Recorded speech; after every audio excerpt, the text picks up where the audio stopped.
on this computer.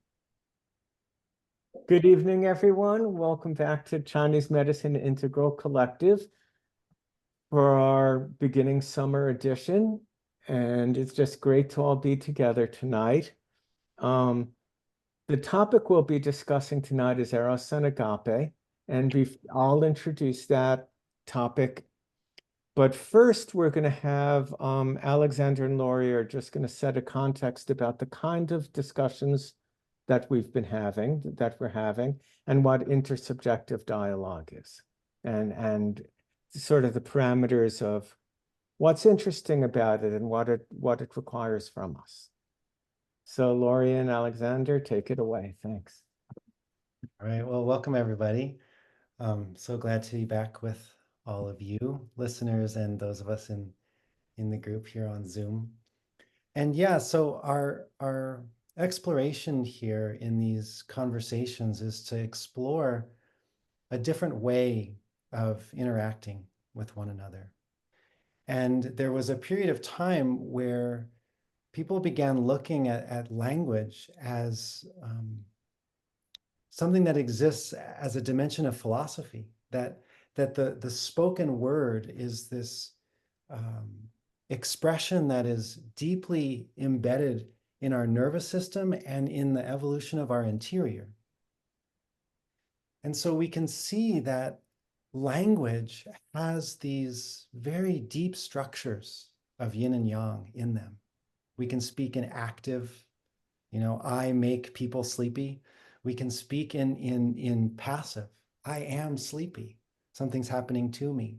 And so when we look into language, we can see that it has the deep structures of the cosmos in it, and it's growing up as we grow up.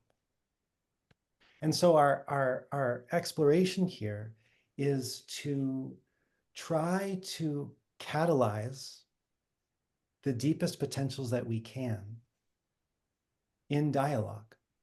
So rather than speaking about what we already know and bring a bunch of ideas as experts, the invitation is to see how can language as a generative force carry us into new possibility. So I'll leave it there for now and see, Lorie, if you wanted to add something. Well, we had spoken a little bit earlier, communicated, and I knew that you were moving into this conversation about language itself and the linguistics of intersubjectivity. So I've been sitting with that as well today. And what comes to me, and also moving from what you're saying, for me, the experience of the kinds of conversations that we co-generate in this space allows us to enter into or create a kind of conduit that moves us from subject object, the normal or accepted way that we language, as you said, either I'm acting on you or I'm being acted upon, into a kind of mutuality, where I think of it as moving beyond this I-you experience. I know this, I'm telling you about it, you know that, you're telling me, into a kind of generative space of we. But at the same time, each of us staying unique in our own individuality, which is, for my experience of that, is that it's an evolutionary leap and is actively transforming our nervous systems as we engage in the process. So that's what's really exciting. That's why every time we get together, I'm like excited. I'm looking forward to it, because I feel like something's actually, it's like we're actively engaged in transforming our nervous systems together, learning a new way to be in awareness together. And I'm not going to go, there's so much around that, but we're just introducing. But the key thing I want to say here is that through this process of being together in this way, it's as if we're creating a space of refuge. It's like a refuge from the tyranny of dualism. and the tyranny of having to know and be right, and entering into this almost sacred collectivity. And, there are ways that we're doing it. And I think people who are listening and all the wonderful responses that we're getting, people are, experiencing the process. But the key thing is this oscillation between our internal environment and the group space, and then the pauses that allow for something beyond any of us to become present. But it will only become present through our being together. Yeah, one thing I'll just add that I just want to invite the listeners into also is that my experience is that when we do these kinds of dialogues, I'm continually surprised. Something begins to pop in the collective voicing of something that feels unexpected. It feels a surprise. There's room for this sort of evolutionary blooming. And so I would just like to invite our listeners to rest into that possibility with us, that we can all be surprised. Okay, beautiful introduction. Vansanthi, I'd just like to ask you to move your camera in a way so we can see your whole face. Just so your face is a little higher, if you can, because for most of that, there we go. Good, beautiful, thank you. Okay, so what we're going to discuss tonight and see where we can go with is the topic of Eros and Agape. And the thing that struck me, about Chinese medicine when I first practiced was the capacity to form highly nuanced differentiations for every patient. And everyone was so unique. And everybody was so individual. And Chinese medicine could just embrace that. So, one person was water and wood within fire, and another person was earth within metal within water, and everybody's story was so interesting. And as a few years went on in clinical practice, I became increasingly interested in what I noticed was most people actually have very similar or same stories, and the differences are names, places, and dates. And that there are huge forces at work on us that seem to be at work on everyone. So yes, somebody's water within wood, within fire, and you do heart 7, the source point, and somebody else is wood within earth, within metal, and you do lung 9, the source point. And it's all, I recognize that we're sort of all out in that wheel and being acted upon by genetic forces, cultural forces. And over time, it struck me forces of cosmic dimension. And so, well, it is true and that we have this imperative to form a highly differentiated diagnosis for each person.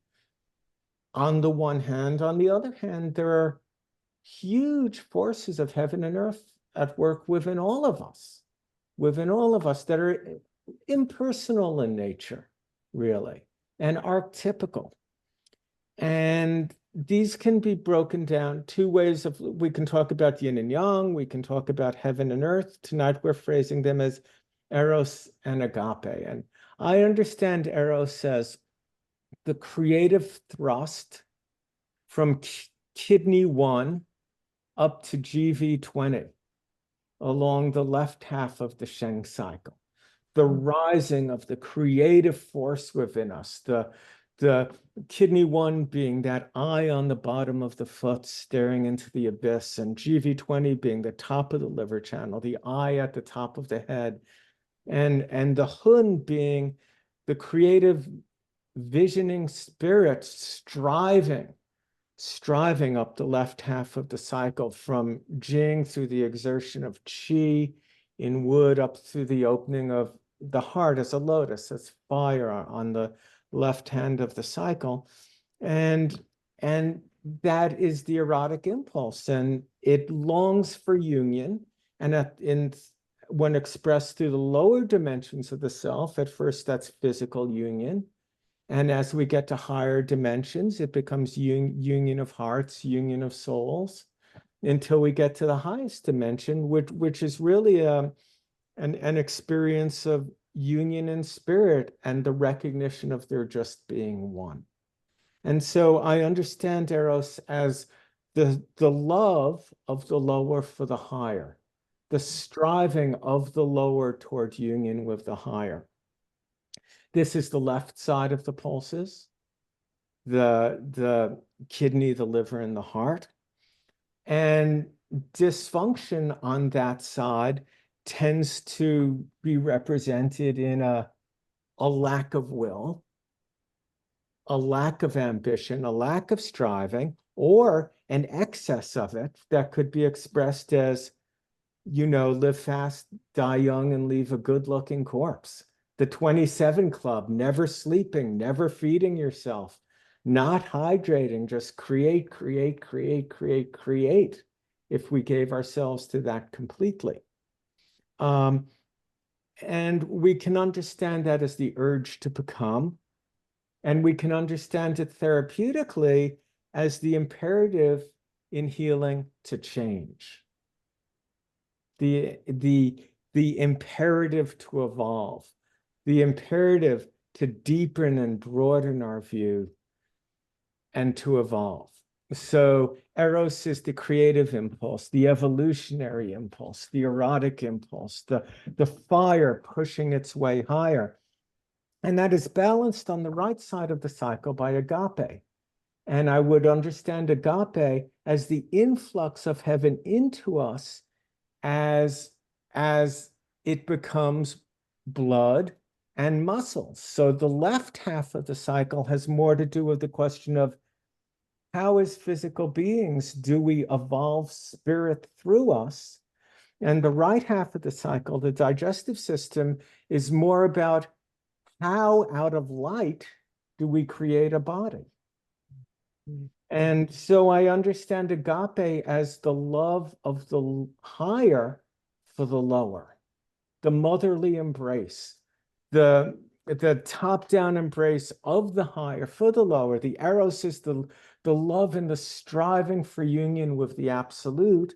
And agape is the love of that top-down, of that witness, the unconditional loving top-down view of the witness that represses nothing, sees everything as it is, and holds it. So whereas Eros is that imperative to evolve and change, agape has very much to do with accepting things as they are, with being rather than becoming. And I understand agape, whereas Eros I expressed more as the kidney 1 to GV20, I think about agape more as spleen 21 to heart 1.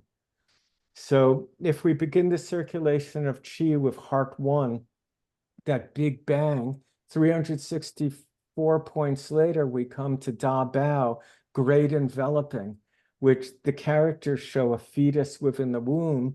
And that point is the great low point, distributing the benefit of all the work we've done through the year, to the previous 364 days and points, to every aspect of being, so that we experience ourselves as Eros is experiencing ourselves as love, agape experiencing ourselves as loved in the world, as still in the womb, as existing in life, in the motherly embrace of that total care. And the downside of Eros is the potential to just burn out. And the downside of agape would be the tendency toward inertia and toward consumption and just becoming more and more physically and weighed down and to not evolve. And so what we strive for is this balance of being and becoming, this strive toward this perfect balance of truth and compassion. And so I experienced these forces, and I experience these forces at work in the clinic, I did more and more and more. For the first few years, everyone was a unique individual. And then in time, I just came to see we're all subjected to the same forces. And the question tonight really is, how do we experience Eros and Agape? How do we experience them in ourselves? What do they mean to us? And how do we experience them as healers? I express it as that striving toward the balance of truth and compassion, being and becoming.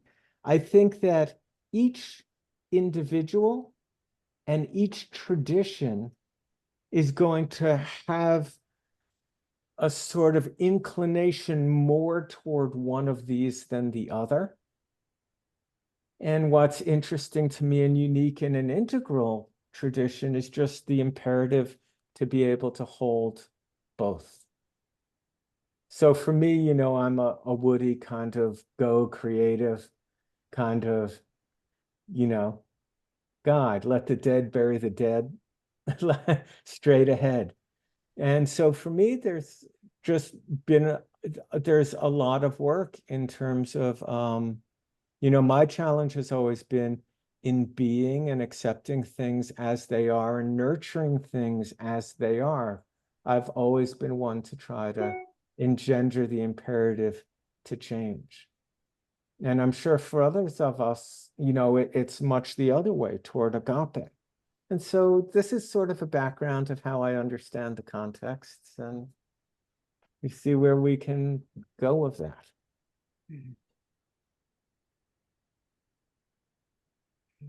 And just to say, I gave the Hun a shout out for Eros, and the balance there for agape would be Po, the Po, right? So the Hun is the expansive force, and the Po is a contractive force, the breathing in of the sunlight, the breathing in of heaven's influence, and the taking in the peristalsis in digestion to be able to assimilate and abstract meaning from experience to create a self out of.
This is so thought-provoking. Like there are so many things that are buzzing through my mind that I could take it in a number of directions. The part about agape being Po was something that I didn't expect at all. That my experience of, or my relationship with agape is this, you know, this all-encompassing, well, I'll share something that this happened after we decided what this topic was about, or was going to be. And the same day, I was speaking to somebody who was talking about the idea of the importance of self-love. And I wondered, like, where does self-love fit in terms of Eros and Agape? And I was just kind of sitting with it for a while, and it just put it into the field of awareness without attempting to answer it, but just feeling it. And in a very, you know, unimportant moment, I was walking up the stairs, just turning the corner, going up the stairs. And all of a sudden I had this hit of love. I was by myself. It was it was an opening at every level where there was no subject, object. I was the beloved. I was the loving. It was so immense. I just teared up, and it was like, this is self-love. This is self-love. The capital S self-love that can't be divided into Eros and Agape, can't be divided into Randine as the one who is loving or the one who is being loved. It was overwhelming. And it was like the concepts of Eros and Agape, like in that moment, were just kind of rendered irrelevant. Like this was something, it seemed to diminish it by even calling it love based on my reference to that word. Mhm. And so I wanted to just kind of put that in the field because it's so fresh in my experience. And can you articulate the attributes of that experience and that perspective? I mean, you've done a good job, but maybe.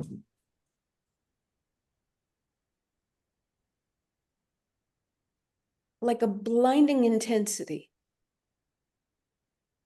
It didn't have it didn't have an emotional quality. It didn't have, I mean, I could have said it was, absolute elation, but it actually wasn't, because it didn't feel like movement at all. It just felt kind of like a field phenomenon where there was nothing but the intensity of this. And I've never had an experience like that before. So I've had, experiences that were much easier to articulate, that came through processes, but this one was just like a club on the head or an arrow to the heart or something that came out of no practice, no intention. There was none of this. My whole life I've been kind of in this process of longing for union and having tastes of the union. But there was always like a method or a retreat or a meditation or some sort of cultivation practice. This was just like, my dear, you can't get there. This is coming to you. But it still wasn't a receiving, because that was a direction. There wasn't even a meeting. It was beyond two things meeting. It was just one thing happening. And I found myself in the midst of it. So that's not really giving any qualities, I don't think, but that was my best way of putting words around it. I'm kind of embarrassed in Alexander's, like, the importance of the words themselves, and then the inability of the words to wrap themselves around such an experience. I'm at a loss. You conveyed it pretty well. Brings out for me this sense of one of the things that comes up as I'm listening with you is the exploring agape and eros as a co-penetrating, sort of co-emergent event. And it brings me into this experience of these moments when there can be one's identity can be this omnipresent, all-pervading, loving embrace, while at the same time experiencing the sort of karmic veils of separation as an individual, and that these can happen at the same time, where in one moment there is both this incredible love that knows that nothing needs to change and that all there is love and embrace. And then at the very same moment, arising within that love is a dimension of self that is in contraction and that desires its sense of union. And sometimes, even as they both coexist, you know, I have this experience that the dimension of self that's in contraction, it can't somehow absorb what it's being enveloped by. And that creates this sort of suffering process until there's an uncurling, an unfurling, an unfolding, where there's that that evolutionary blooming process, wherein then the sort of the Eros and the Agape, the growing and the forever embracing somehow fully interpenetrate. And then my nervous system relaxes.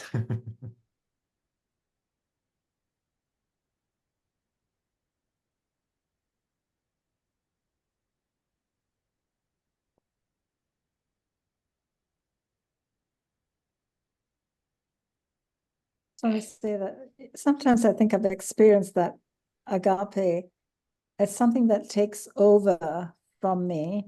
I mean, it's orchestrating something, and it usually happens when I'm surrendering or I've given up or something. I'm not pushing against, and it comes over me and does the thing for me. Or in the clinic, I'd say it's a kind of knowing that comes through me, and it's not of me.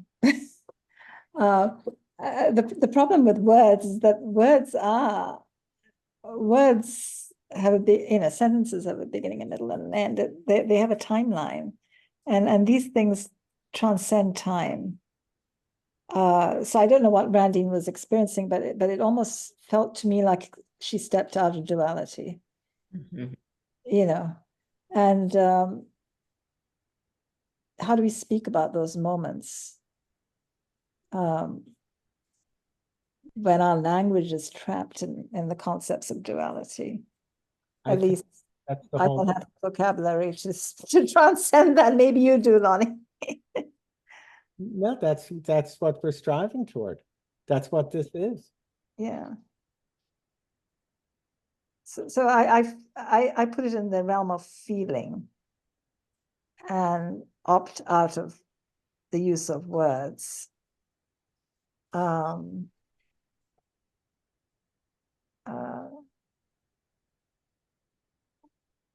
Be right back. Maybe you just stepped out of my space-time duality. You've come back with a camera, so I think I'm just going to mute myself. A 400-pound bear just walked through my backyard. So you guys carry on. Wow. Oh, He's going after. Okay, sorry. perfect that entered the field. It's beautiful. It's very powerful. It's tearing down the bird feeder I just put in. Okay, keep going. Nothing to see here. I feel, Vansanthi, like you're speaking to something so foundational to our medicine and everything we do, but also foundational to this question of dialogue that we're also inhabiting together.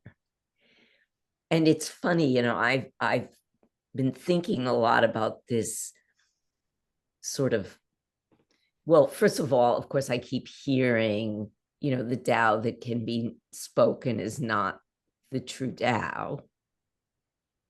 So they've already, like way back 3,000 years ago, the very thing that we're grappling with was already a question, because then it goes on to say, and yet the Tao can be known, through the mysterious feminine, through the world of nature, and the cycles and the rhythms, we get an embodied experience of what cannot be necessarily languaged.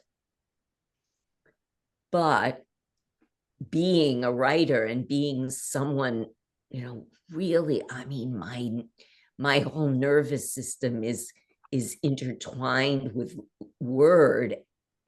I can't quite, I've always been like, yes, but that the Tao somehow can be spoken because we speak it in the treatment room when we give the spirit of the point, when we go into the characters and actually the energetic of the characters or the words come through our bodies. I feel like language essentially is magical. We may have lost our connection to that resonance level, but for me, I can't abide by this idea that language is purely symbolic and it's completely separate from, like, the experience, Randine, that you had, because you transmitted it to us.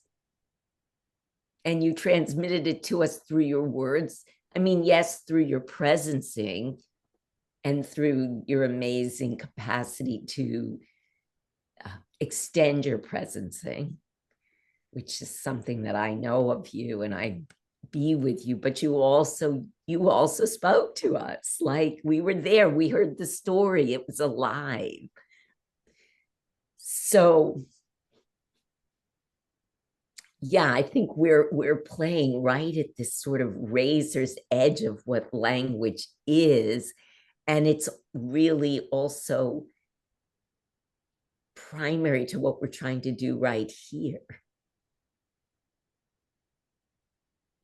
Is find a way to speak with, to, from, that isn't divorcing, but rather is entwining us. I think there's something there about the relationship between the voice and the heart. And there's something about what's living in the heart. When it's first encountered, perhaps there's a sense of just quality or state. We could maybe say that, but on the other hand, we've been learning how to name things our entire life. And so there's a way in which our interiority and the capacity for language and naming have also been co-born. And so if I were to say something like, the timeless, boundless Tao is the ground from which the erotic arrow fiercely pierces through the fabric of the sky to then rain celestial nectar down upon us to, right? That imagery is not just a symbol. And how long would I have to sit here and say nothing and transmit timeless boundlessness, the erotic arrow, and then the raining of agape into all the wounds that need to be healed? That there's a way in which the symbolism and the language are so deeply intimate with the state qualities of being, that my sense is that there's kind of a marriage in, like, the yang use of language is kind of like the yang officials, it's like a carrier for the essence of being that from some perspective can't be named.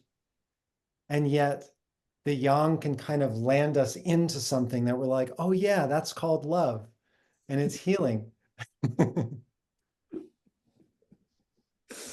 I mean, language is vibration. And when you were speaking, Randine, I mean, in transcendence of the mind, using language can seem to objectify and take us away from union. But going another step further, I mean, what's speaking is what's listening. There's just one thing. And when you were talking, what I was really struck by, what I felt in myself was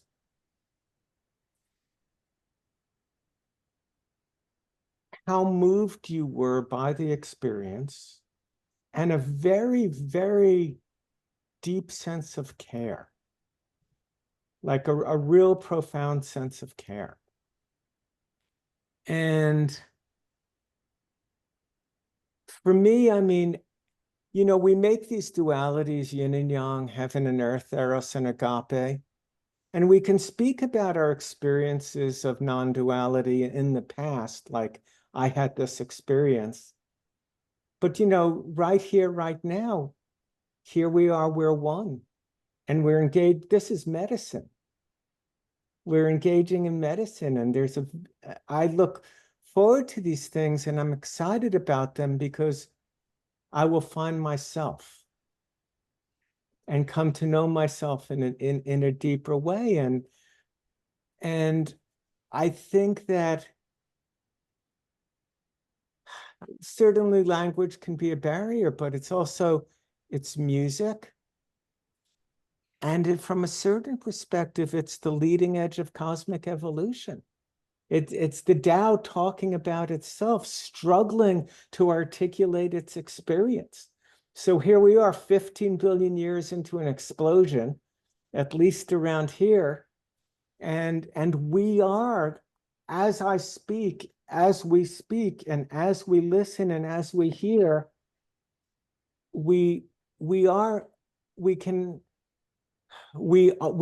that one knowing itself, and we can hold ourselves in that non-dual space, and at the same time strive to make ever increased nuanced distinctions.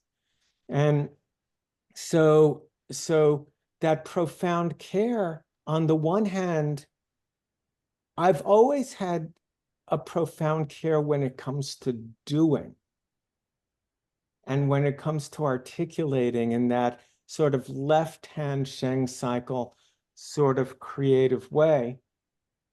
But there's also this profound aspect of care in just the embrace of everything as it is, as being the perfect opportunity to work the medicine, to go deeper, to learn,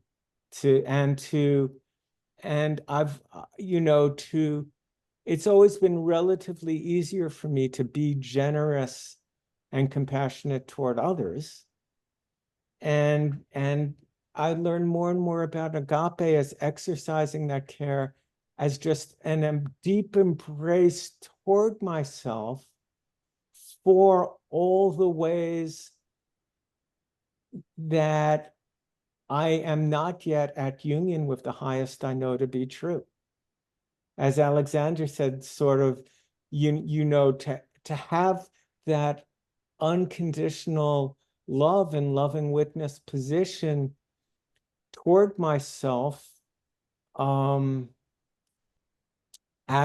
I actually am, as I actually am right here and right now, not just as an ideal that I'm striving toward, that I'm inspired by, but toward the self I actually am, with whatever contradictions and divisions there are within me, to have a wholehearted and loving embrace, motherly, nurturing embrace of that.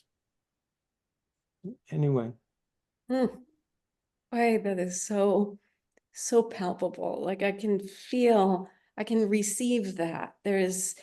It's like that receptivity, the secret of the receptive, that taking in. It feels like an enlivening of the Po, the ability for that intaking spirit to receive these words and to receive this acknowledgement, and to take that incoming, which I feel as care, I feel as love, I feel as recognition, as understanding, and to let that in.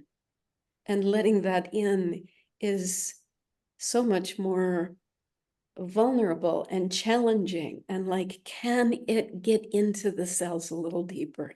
Can it go even beyond the cells by its ability to penetrate? The cells are floating in an infinite ocean of it. Yeah, the field has been enlivened, folks. I'm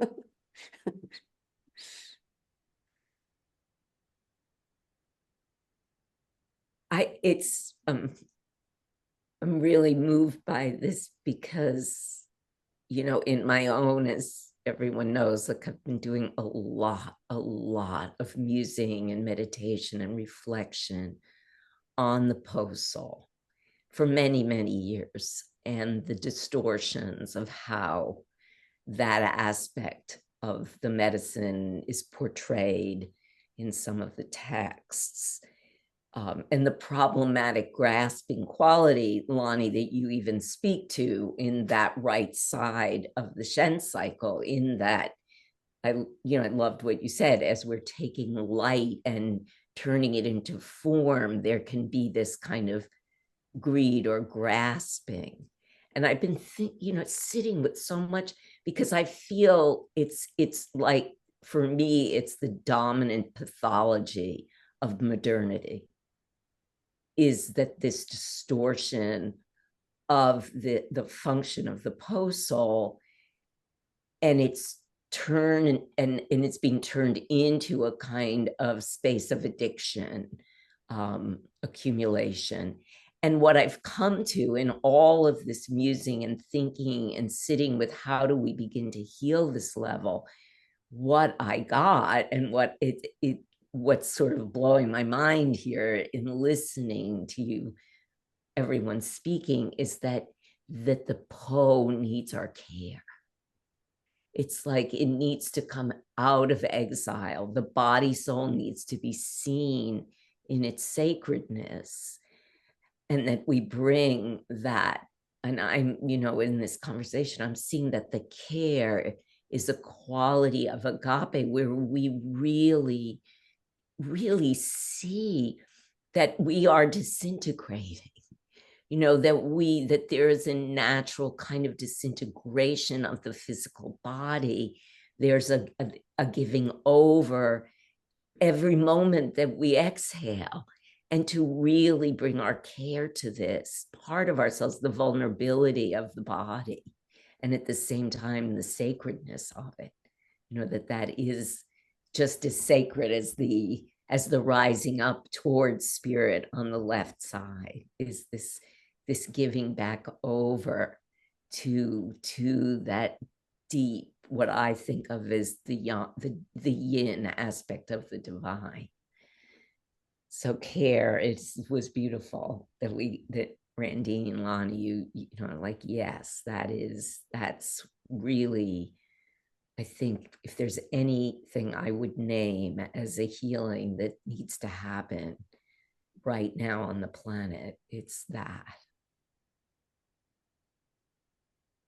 The sacredness of dissolving is beautiful. Just to enhance that quality of, I'm here doing a bunch of work on death and dying, and so that's what I'm immersed in. But the sacred process of dissolving as the honoring of the Po soul is so exquisitely tender, and something that really needs to be, I think, magnified and honored and cared for, tended to. Yes, one of the great things with these sort of conversations is that there indeed, as Alexander was saying at the beginning, there is a surprise, right? Like Randine said at the beginning, also so many different strands of thoughts, but one that comes to mind immediately was the same for me.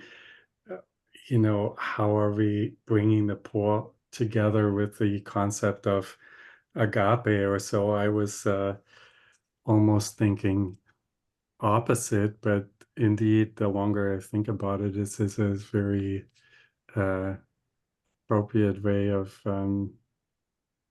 entering into that topic. If I remember correctly, right, the Frank Fiedler, who is an I Ching translator, is already not alive. He used to be a professor in Berlin. He had this concept of the Hun and the Po. The oldest meaning of that is the light of the moon that is reflected off the convex side of the moon when it's facing the earth.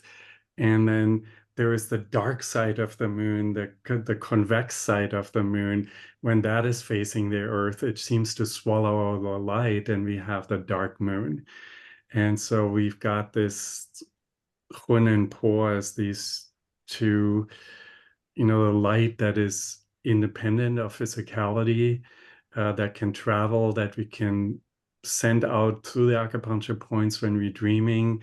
We can treat other people over a distance. Those are all Hun phenomena, whereas the Po is the dead rock, is the physicality of the moon without the light. So the Po spirits, from a limited perspective, they couldn't be more animalistic. They couldn't be more instinctive. It's breathing and pooping and eating and the heartbeat, all of these autonomous kinds of things. Yet, on the other hand, the lung and the large intestine, where that spirit lives, is metal. And metal is, yes, that's even more material than earth.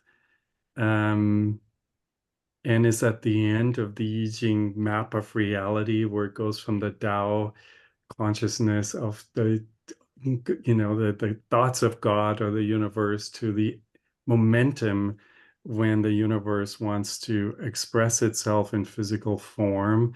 That in the I Ching is called qi, then to the realm of symbols, to the realm of physical form, and finally three-dimensional sticks and table reality. And then, the Tao is, of course, water that then evolves to the momentum that wants to express itself. That creative drive is the Qi, is wood, and we end up with metal, is our reality that we live in. And it's very easy to get stuck in that. And I feel exactly that's the crisis of modernity, indeed, where anything that we spend 95% of our time is like thinking about, how do I accumulate more stuff? How do I satisfy these physical instincts to make my body comfortable? But then we are surprised, why is that not enough to make us happy? It's maybe not so much because the heart isn't engaged or so, but because the metal is not the antenna that it's supposed to be to find its way, because metal is, again, generating water, is precisely that. It's not that what should lead us away from the Tao, but the instrument that should reunite us with the Tao. And that's why I was just earlier today looking at the first 2 points of the lung channel, and both lung 1 and lung 2, they have immense spiritual implications. Like these first point, that you've had multiple ways to translate that, but one of is central government or administration, and is a very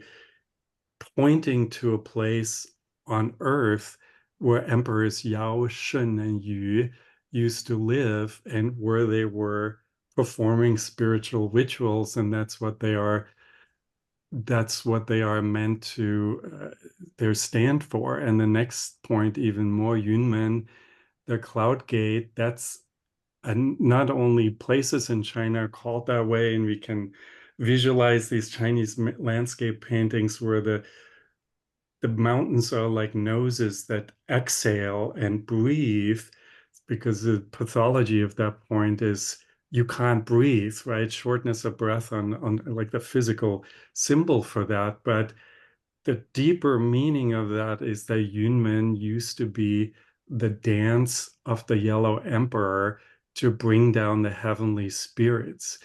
And so that is sort of like every time we take a breath and enjoy our physicality to a degree where we feel like we are alive right here, right now. It is this celebration of this space that Randine was describing. There is the potential, at least, of going out of polarity and into the space where we are giving, receiving at the same time, and where our very physicality, our very needy instincts are not holding us back on a lower level, but where they can catapult us into this sensory space that brings us in a full body experience of this unity experience, that where that heavenly light can stream into us. And I was also everything you all said triggered me into, or made me think of this. I don't know whether it's the most important sentence in the Neijing, but Liu Lihong quotes that, my good friend and colleague, he quotes that so often in one of the early chapters of the Neijing. I think it's how yin and yang correspond to the many phenomena in the world. And in there it says, right, yin and yang is the root of heaven and earth, the father and mother of change and transformation. And it has this long list of polarities and how important it is. But at the very end, it says, Shen Ming Zhi Fu Ye. But let's not forget, then it ends that sentence with the yin yang, meaning the polarity of the world is nothing but a vessel of were the immaterial and the material, which is another way, I think, how you can translate Shenming, the light of spirit, is united as one. And the Shenming then becomes a physical experience of the sort that Randine was describing. It's not something we can philosophize about or so, but it is and you can only have that if you have your body.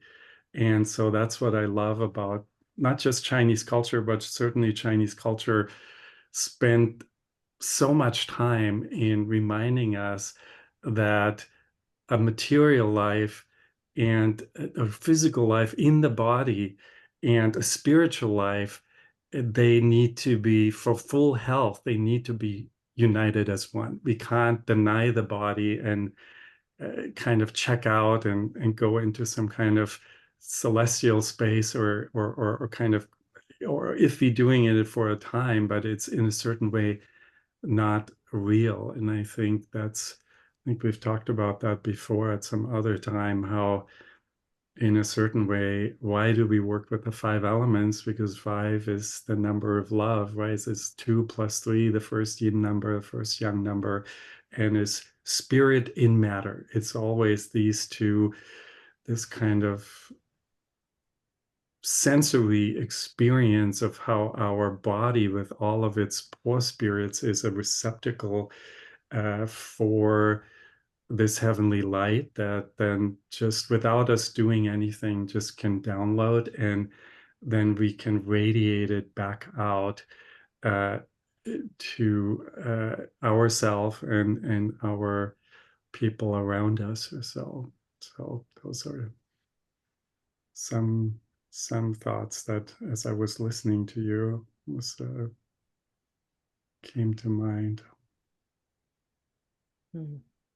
Something there that I wanted to pick up on, something that Lorie had said, and then you were speaking about, Heiner. So we've been talking about the Hun and the Po, and Lorie was mentioning how the Po is often depicted as this grasping, this sort of attachment. Mm-hmm. And one of the things that was coming up as I was listening to you, Heiner, is this sense of, very often when we experience attachment, the next move is to try to detach. Oh, I don't want to do that. Attachment's bad, or I want to somehow get away from it. But I think that there's some sort of message in the Po of when there's a even further leaning into the attachment, but with a certain presence of love that actually moves us closer into the ways in which we have become separated, or we are gripping, or we've become sort of, differentiated into these things that were like these gems that we're clasping onto. There's a way in which that if that grasping is then enveloped through an embrace, there's a way in which that there's a disintegration that occurs, and a seed rushes through to the foundation to then become a sprouting in the erotic unfolding. And there's a way in which, you know, heaven descends and then becomes, it sort of proliferates into all these experiences of divisionality. And if we can find those and love the grasping, rather than it becoming more grasping and more attachment, it actually does the opposite. And we fall our way into a seed moving itself through the cycle. Yeah. That's just so beautiful, Alexander. And, you know, I think when we first said, what are we going to talk about tonight? Like, we do these little things. And initially, like, the first word we had was compassion. And I was like, well, compassion's a little thin. And then we're like, okay, let's a little more. And, you know, we're like, okay, Eros and Agape. And I remember, Lonny, you wrote it there, and that might bring us right back to compassion. Mm-hmm. Because I feel like what we're really getting to, you know, is that agape, that can we bring that to each other, but also to ourselves, to our both the vulnerability of embodiment, and yet at the same time, like you said, Heiner, this is our chance, right? We've got these bodies, and this is our opportunity to have these experiences.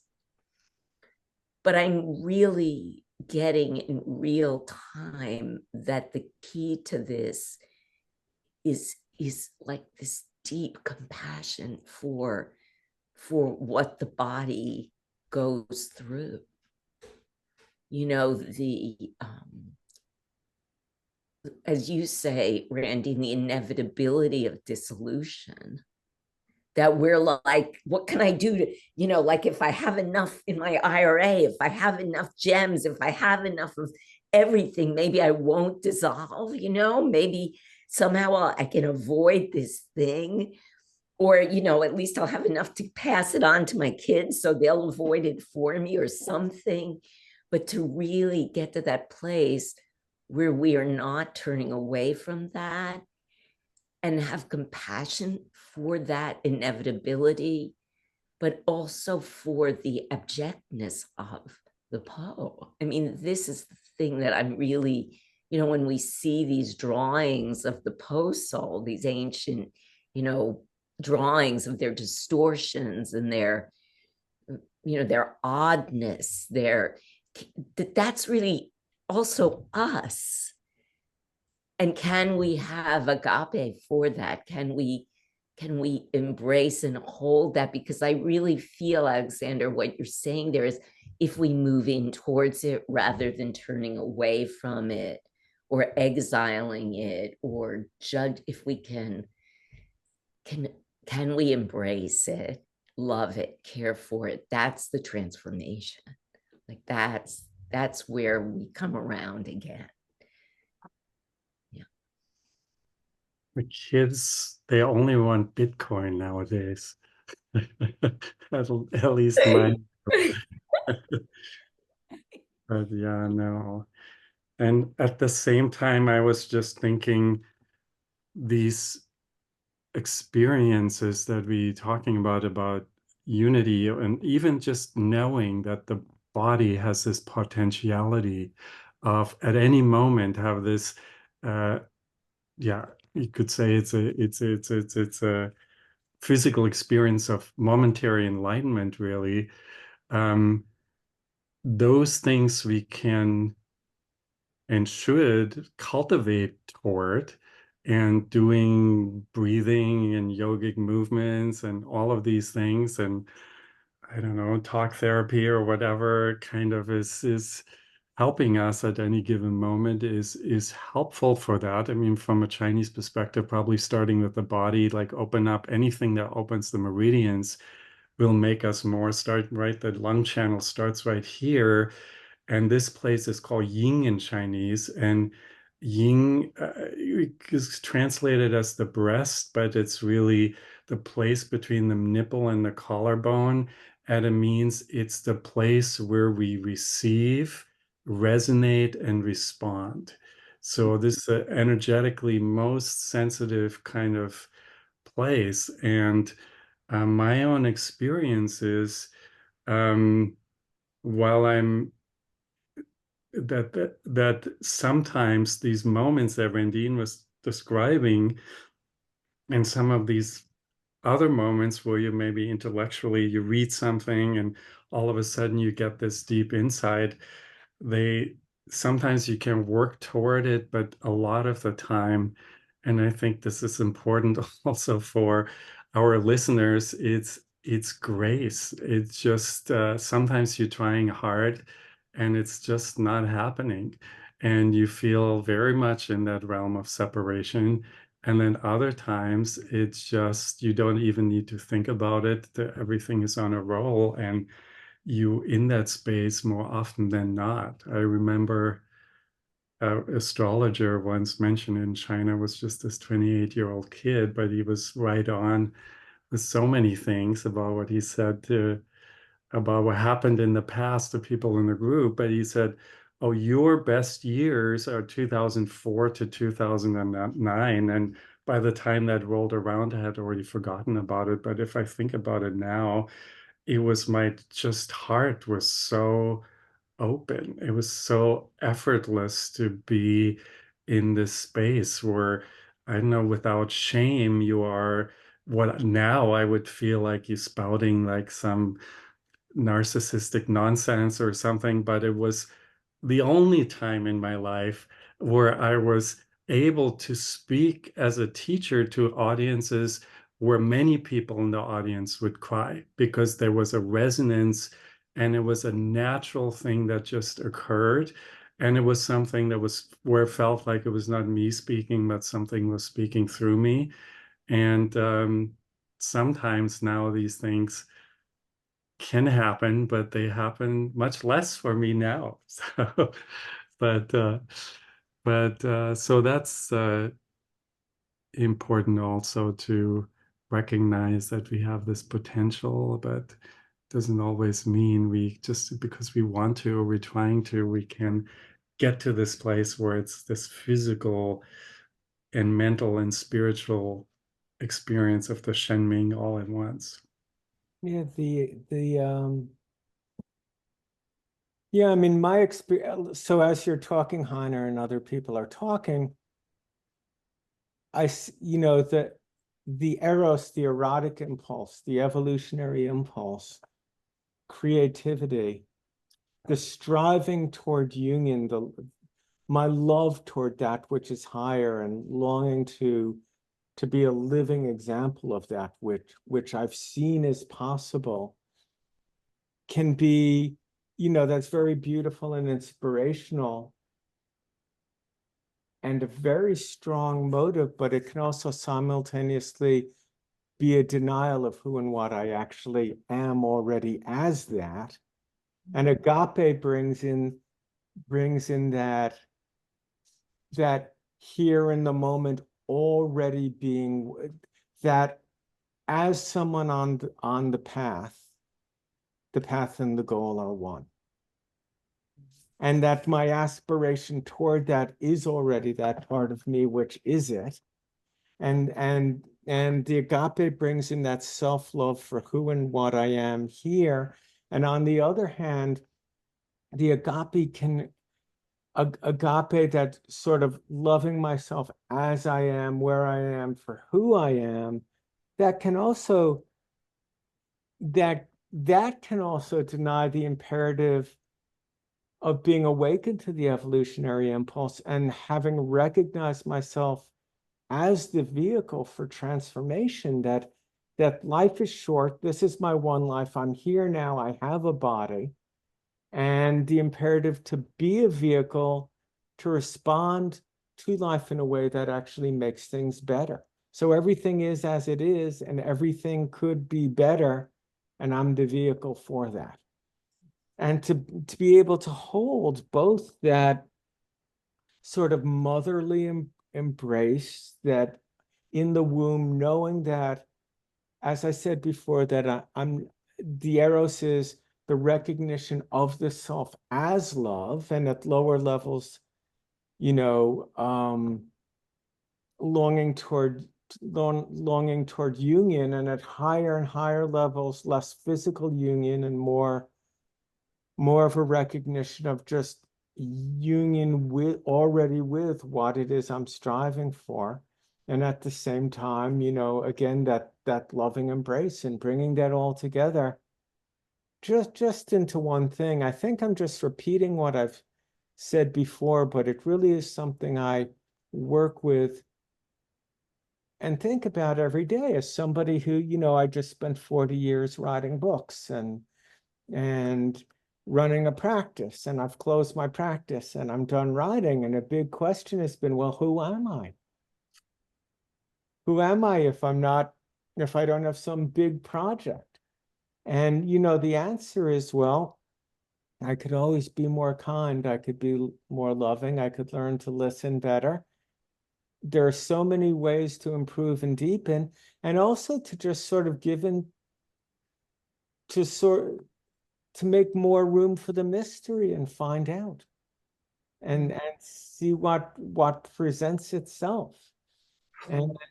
And I just thought it was very beautiful and very moving what Randine was talking about in the beginning, because I'm sure we all, to different degrees, recognize, that experience that you had, Randine, and I for me, it's just that recognition is always available in a moment. Even when I'm like, I can see that I'm really lost in ego, I can always take a breath and return to that which you were expressing and find that as a dimension of the self. And I just think that's very beautiful for you to, to see that and to express that. And I thought the words you used expressed it perfectly. So I think, again, for the Po can get distorted into materialism, and the Hun can get distorted into just bypassing, into just bypassing. And from an integral perspective, what does it mean to just hold all of that, the dual and the non-dual, in a non-dual way as one, as two faces of this being and becoming, nirvana and samsara, as the same form and formlessness, as the same one thing. And and words fall short, but you beautifully expressed that. And I've also felt, that's why I so look forward to these things, because to one degree or another, that's what's coming through all of us. You feel the urge when each of us is talking, that the Eros, sort of the striving toward union, but also the the agape, the embrace, the care, the tenderness.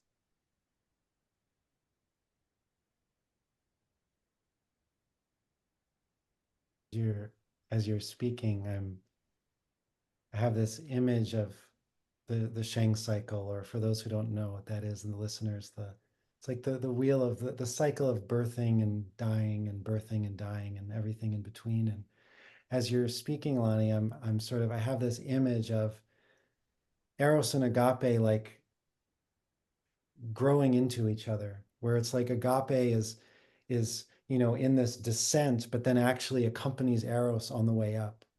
And as Eros is rising on the way up, it actually accompanies Agape on the way down.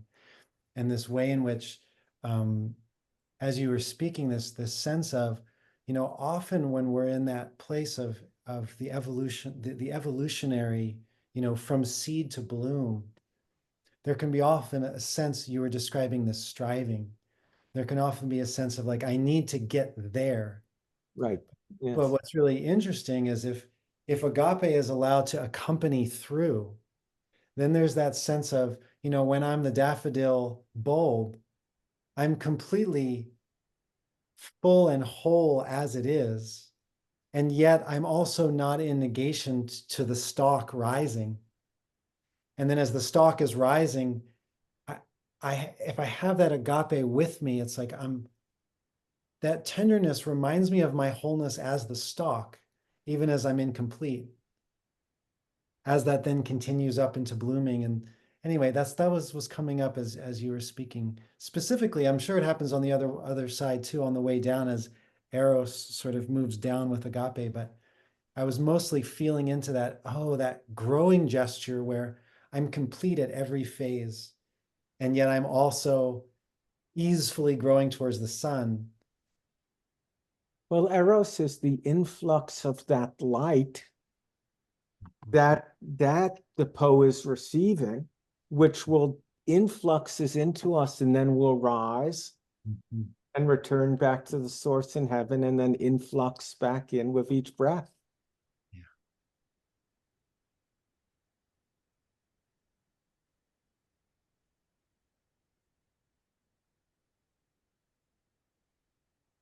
I've been from the very beginning really aware, Lonnie, as you began speaking about the relationship, if we think of Eros as having some kind of relationship to the Hun on the left and this negentropic impulse to rise towards spirit, towards the light, and then the right side being this entropic return, this giving over, this surrendering back to the yin forces, to gravity. And then I keep coming back to the phrase that Claude Lahr and Elizabeth Rochave translated so beautifully in Rooted in Spirit, where they speak to the joining, the marriage of the Hun and Po is life, and their separation is death. And this idea that at that moment, I was really struck, Heiner, by you pointing to this area of the body as this place where, we receive spirit, and the idea of cloud gate and the whole idea of this receptivity, but also that can't happen unless the Hun and the Po are together. Because, of course, we know that the Hun, with that first breath, the Hun lifts the Po out of the intestines, out of the umbilical region of the fetus, and it rises. And that is our life. That's the moment of our life. So I really am feeling like, if we take it that way, that our life is Eros and Agape. It is the Hun and the Po in their marriage. That's our whole experience here, and to keep them connected probably is is the essence of the healing process. So. And yet there's always the inevitable return where we can't keep them together any longer, and honoring the return. Their separation. Yeah. I'm also struck just clinically that of two imperatives that I experience with patients, and one is sort of holding a space of relentless possibility for them, seeing their Buddha nature, and they come in and they have a problem, and there's things to overcome and knots to untie, and to be able to hold all of that, but at the same time to know them as fire, to know them as that creative impulse, that evolutionary impulse, that might express itself as straight ahead, that damn the torpedoes. Let's give it everything we've got and see where we get. And at the same time, to be able to hold them in a very deep compassion and very deep agapic sort of, agapic love of right here, right now, your life and your memories and your body with all the experience you've had exactly as it is the perfect vehicle for expressing spirit. And while some of these goals may seem very, very far away,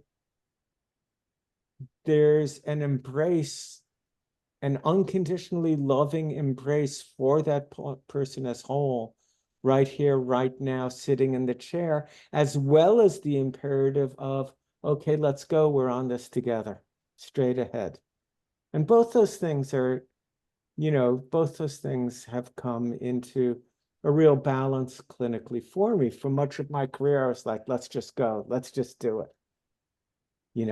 Past is the past, let the dead bury the dead, straight ahead. And I think really what, that the impulse to discover oneself as love comes from this unconditionally loving embrace of oneself as one is, and knowing that, again, that we are held in love. And to hold ourselves, that part of that waking up to who and what we are is that love that both strives toward union with itself through us, as well as holds us and embraces us and is the whole field we exist in, that we're never separate from. And I just find both of those things, the balance of both of those things in clinic, and that balance in clinic comes from an increased balance of that in my life in relationship to my own self, being able to hold myself that way.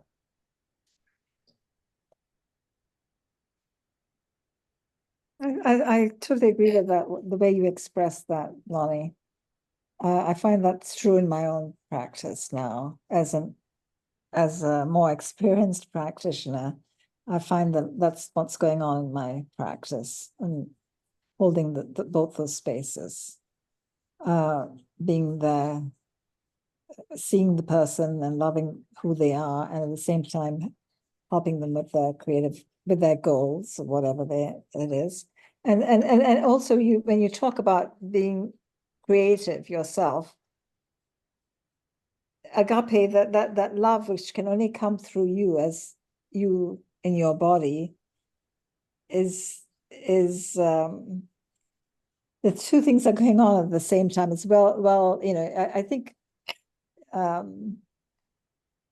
you couldn't express yourself the way you express yourself unless something was being transmitted through you. So in that creativity that we all endeavor, both aspects of Eros and Agape come through all the time. So I don't see it as terribly separate. It's evidenced in whatever we do, whether it's writing or painting or photography or treating patients.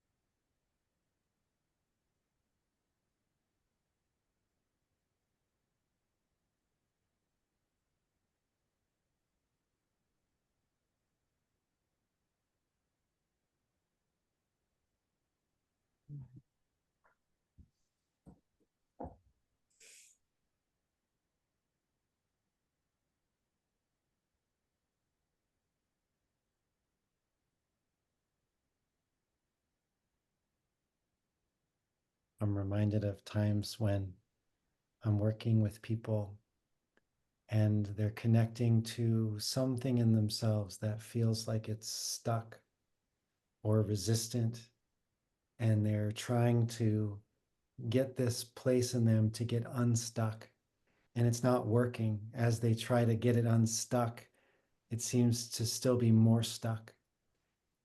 And what I often find works is to have them embrace the place in them that is stuck, and to invite them to encourage it to just grab a little tighter, whatever direction it's already gripping, to just invite it with a loving embrace to encourage it. Well, what if you just went in that direction a little bit more?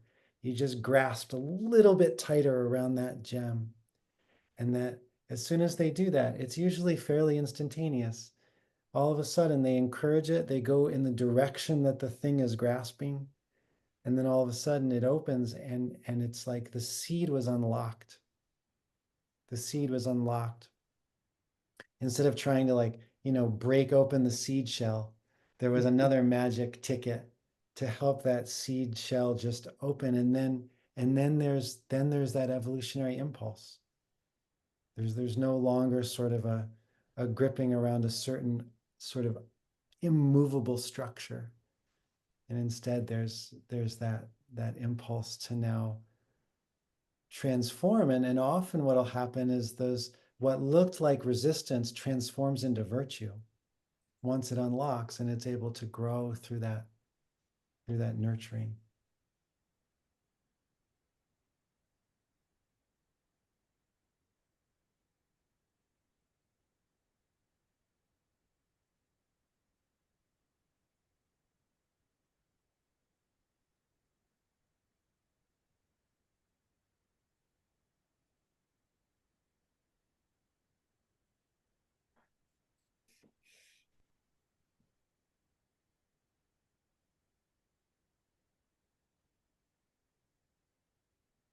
Well, does anyone else have something they'd like to say before we conclude?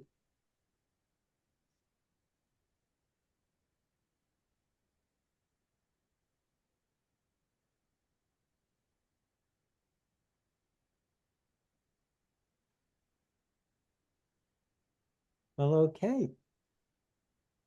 Very beautiful. I'm gonna just turn off the recording. I think we got somewhere.